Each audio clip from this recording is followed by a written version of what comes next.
Assalamualaikum teman-teman Arjuna Sharing. Jumpa kembali di channel Arjuna Sharing. Semoga teman-teman Arjuna Sharing semuanya dalam keadaan sehat walafiat ya.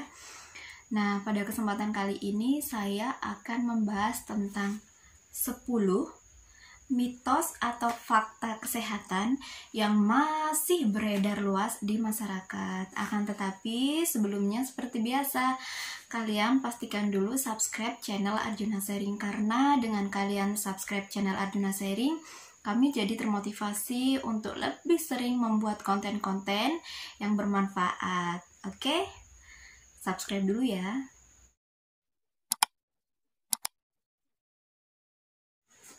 Nah, sudah subscribe kan? Nah, kalau sudah subscribe, kita akan lanjutkan. Yang pertama ya, mitos atau fakta ya, kalau anak terkena cacar air, tidak boleh mandi. Nah, jadi kebanyakan nih yang beredar di masyarakat, anak kalau sudah terkena cacar air, sedang terkena cacar air, tidak boleh mandi. Padahal semua itu adalah mitos ya. Jadi pada saat anak terkena cacar air tidak boleh mandi itu adalah mitos. Faktanya pada anak terkena cacar air itu memang harus mandi. Kenapa? Karena kulit anak harus tetap bersih. Jika tidak mandi, maka kulit anak yang mengandung kuman dan bakteri akan semakin bertambah parah kondisi lukanya. Jadi kulit anak memang harus setiap hari dibersihkan dan setiap hari dimandikan menggunakan air bersih dan sabun. Karena kebanyakan orang tua takut nih, anak kalau sedang terkena cacar air jangan lagi dimandikan menggunakan air, karena nanti lukanya nggak sembuh-sembuh, lukanya berair, lukanya jadi basah. Padahal itu semua hanyalah mitos. Jangan lupa juga gunakan salep ya. Nah, seperti itu untuk fakta yang pertama. Ternyata itu semua mitos, bukan fakta ya. Jadi jangan takut kalau anak kita terkena cacar air, dimandikan saja menggunakan sabun. Yang kedua, mitos atau fakta ya, kalau kita demam atau anak kita demam, harus memakai pakaian yang tebal, jaket yang tebal, diselimuti supaya keringatnya keluar dan demamnya segera turun.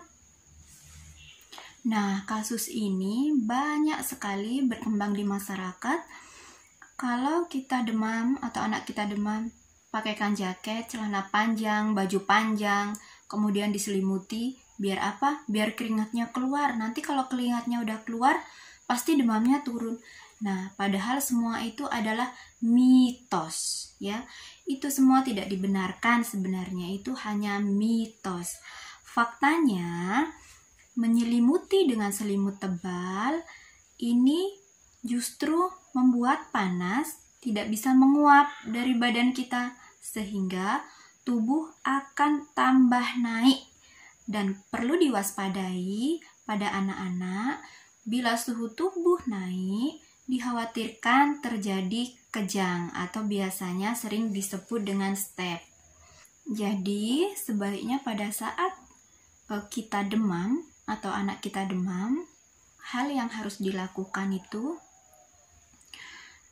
yang pertama, gunakan pakaian senyaman mungkin. Jangan terlalu tebal. Kemudian usahakan suhu ruangan tetap sejuk. Beri minum air putih yang banyak. Kemudian usahakan istirahat yang cukup. Bila anak-anak ya, usahakan anak-anak tersebut bisa tidur atau tiduran di tempat tidur. Kemudian kompres dengan air hangat pada dahi, pada ketiak, kemudian pada selangkangan. Nah, dengan cara itu efektif sekali bisa menurunkan suhu tubuh. Kemudian bisa juga diberikan obat penurun panas. Nah, jadi seperti itu ya untuk mitos atau fakta yang kedua. Jadi ternyata semua itu hanya mitos. Kemudian lanjut yang ketiga.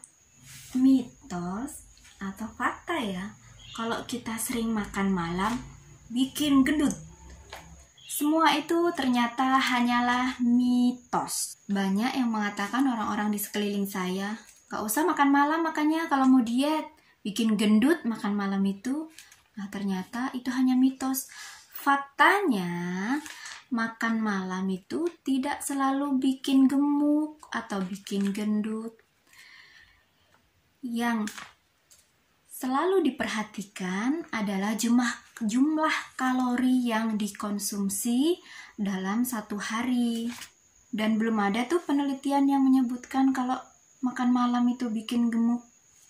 Sampai sekarang belum bisa dibuktikan kalau makan malam itu bisa meningkatkan berat badan. Jadi yang menyebabkan kita obesitas atau gemuk itu adalah asupan kalori tiap hari yang kita konsumsi.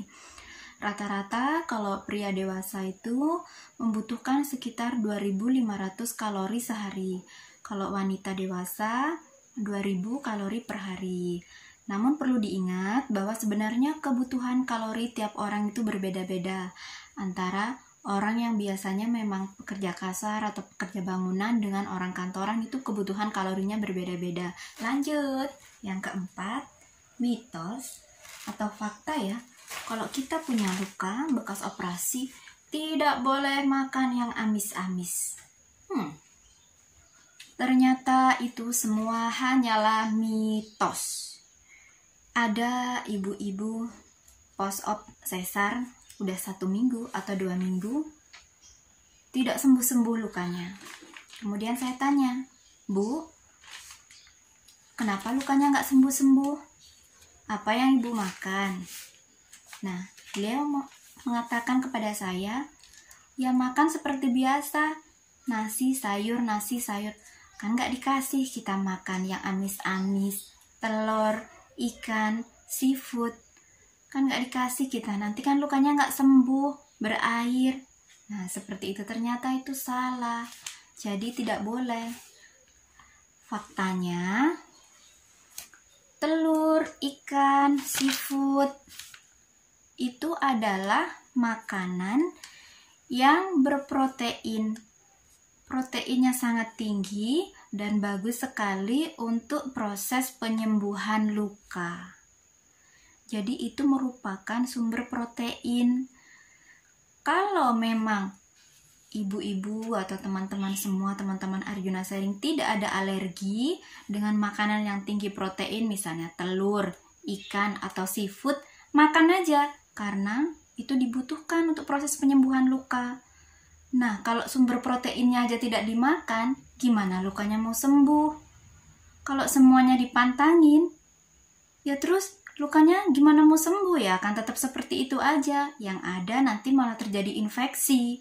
Infeksi, bernanah, lukanya berair.